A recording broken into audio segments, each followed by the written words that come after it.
Olá pessoal, como vocês estão? Como eu disse a vocês, todo domingo eu estarei trazendo aqui no YouTube um vídeo sobre teologia, e nós temos considerado a teologia natural e a ideia do transcendente em alguns pensadores.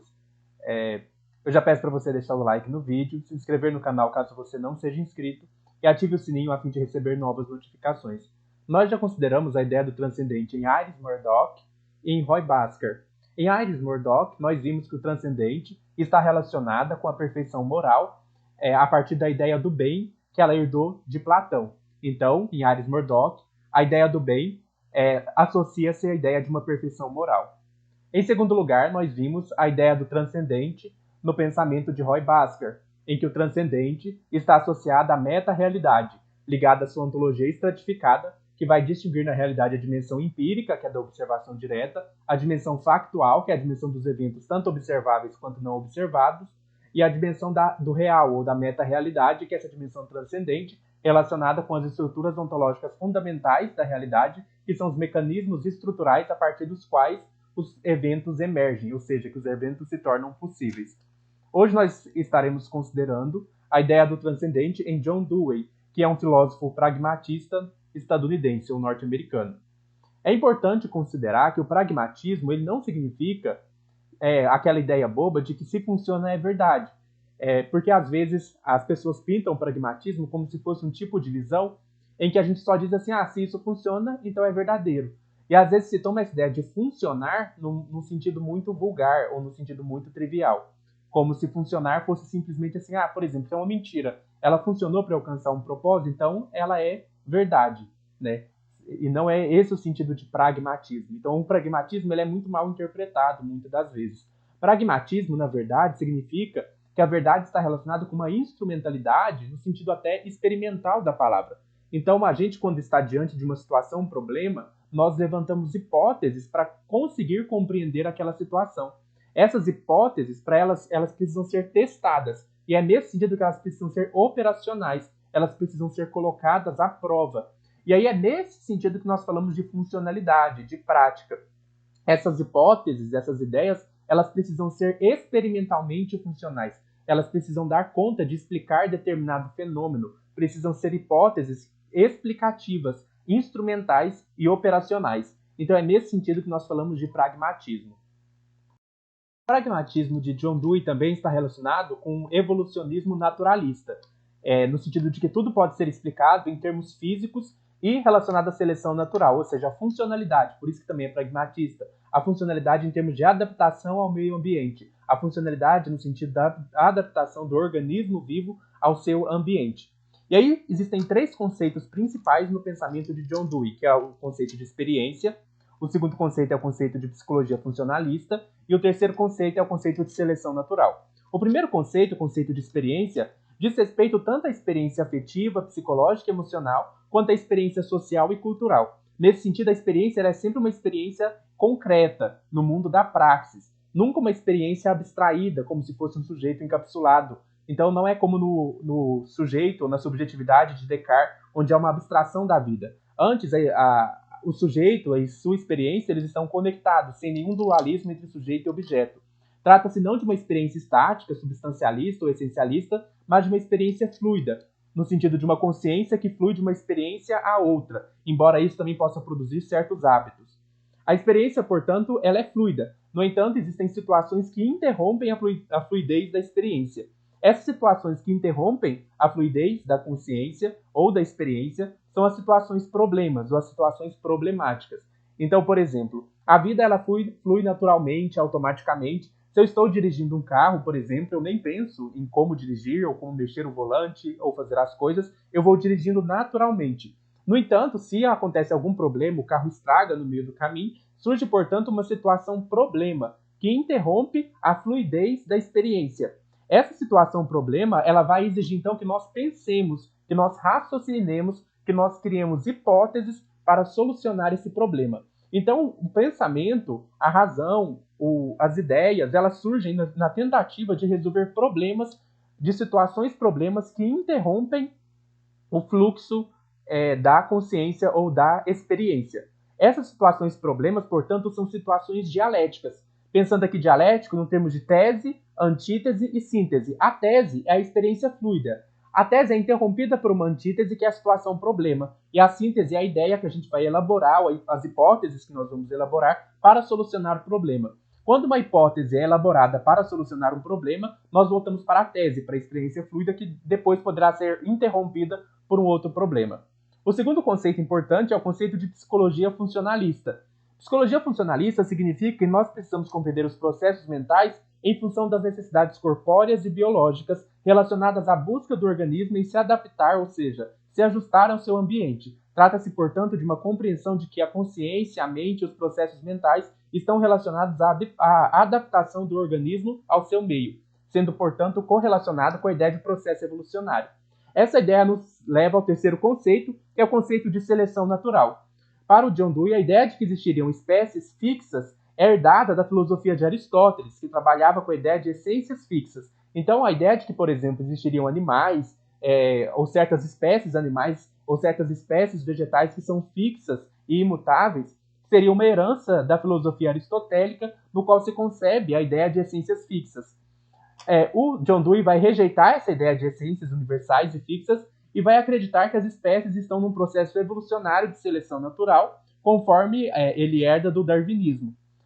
Nesse sentido, tudo o que nós fazemos precisa ser compreendido do ponto de vista de nossa funcionalidade adaptativa na natureza. Os nossos processos mentais, as nossas ideias, elas são instrumentais no sentido de que estão relacionadas à nossa adaptação ao ambiente.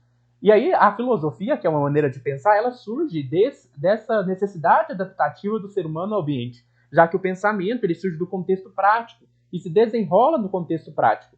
Se nós queremos confirmar nossas teorias, nós precisamos fazer, então, também confirmações experimentais, porque da mesma maneira que o nosso pensamento surge do contexto prático a partir da nossa necessidade adaptativa ao meio ambiente, as nossas teses elas precisam ser confirmadas também nesse contexto prático, a partir de uma confirmação experimental. Uma ideia e uma hipótese, então, ela precisa se mostrar operacional, instrumental, ela precisa se mostrar funcional no sentido de que a experimentação possa confirmá-la e que ela possa ser funcional para explicar determinado fenômeno. Nós falamos assim, então, que o John Dewey adota uma epistemologia naturalista.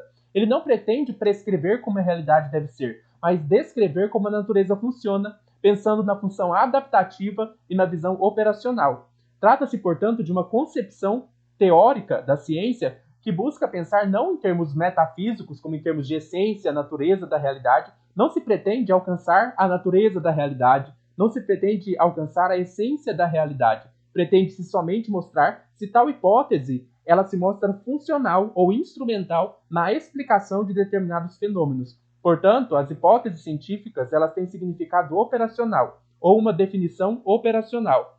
Trata-se, portanto, de uma visão instrumentalizada da ciência. Nós podemos também chamar isso de instrumentalismo.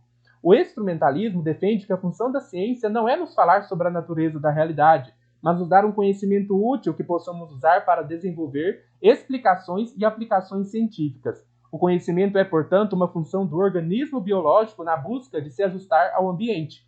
Desse modo, o John Dewey abandona não só o essencialismo aristotélico, mas também a lógica formal aristotélica. Ao invés da gente pensar em termos de silogismos, de essência, substância e categorias como essa, nós pensamos a partir de uma lógica experimental. Nós não buscamos representar a realidade, mas elaborar hipóteses que possam ser testadas e verificadas. Nesse sentido, o John Dewey também repudia o representalismo de John Locke. John Locke ele não foi suficientemente empírico na perspectiva do John Dewey, porque o John Locke ele ainda trabalha com ideias como se elas fossem representações da realidade. E aí nós não trabalhamos com representação, nós não pretendemos criar sentenças e frases que correspondem ou que ganhem algum acordo com a realidade.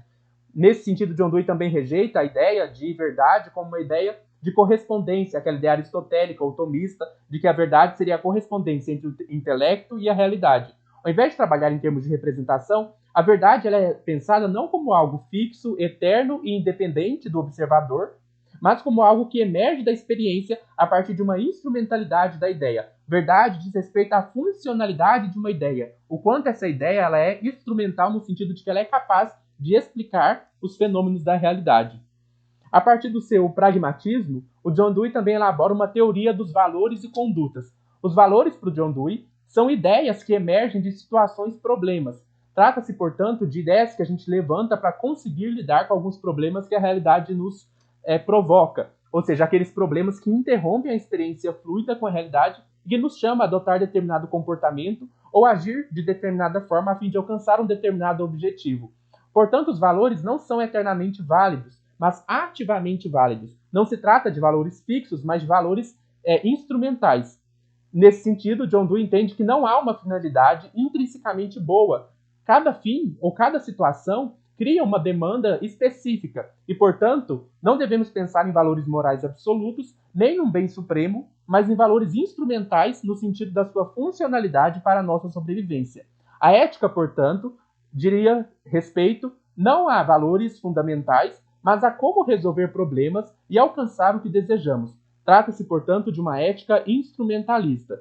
Para o John Dewey, toda situação moral ela é individual. E, nesse sentido, cada situação demanda uma avaliação específica, no qual a gente avalia quais são as melhores hipóteses para determinada ação. Nesse sentido, não haveria regras morais fixas ou gerais ou universais, porque cada situação é individual e demandaria uma avaliação específica. No que diz respeito à religião, o John Dewey entende que a religião é uma tentativa de transmitir certas verdades e valores. A religião, portanto, ela tem também uma funcionalidade. Ela não diz respeito a verdades eternas e imutáveis, mas uma funcionalidade comunitária. Podemos definir religioso, portanto, como a qualidade de atitude de uma vida. Ou seja, trata-se de uma forma de lealdade a determinados valores de uma comunidade. A religião cumpre, assim, a função de unir os indivíduos de uma comunidade em torno de certos valores. Portanto, a religião une os indivíduos de uma mesma sociedade ou de uma mesma comunidade em torno de certos valores. E aí todos esses indivíduos dessa comunidade vão estar buscando esses valores comunitários. Então, o que seria o transcendente na perspectiva do John Dewey? O transcendente seriam esses valores comunitários, esses ideais da comunidade. Deus, portanto, ou o transcendente, não seria um ser, mas um nome ou um símbolo para os ideais de uma comunidade. Deus, portanto, na perspectiva do John Dewey, seria um símbolo para ideias comunitárias ou ideais comunitários que uma comunidade busca. Essa é a perspectiva do John Dewey sobre o transcendente. O transcendente, portanto, trata-se de valores, não de valores fixos, imutáveis e eternos, mas de valores que uma comunidade busca e que são representadas por uma ideia ou ideal religioso, que seria o transcendente ou a noção de Deus.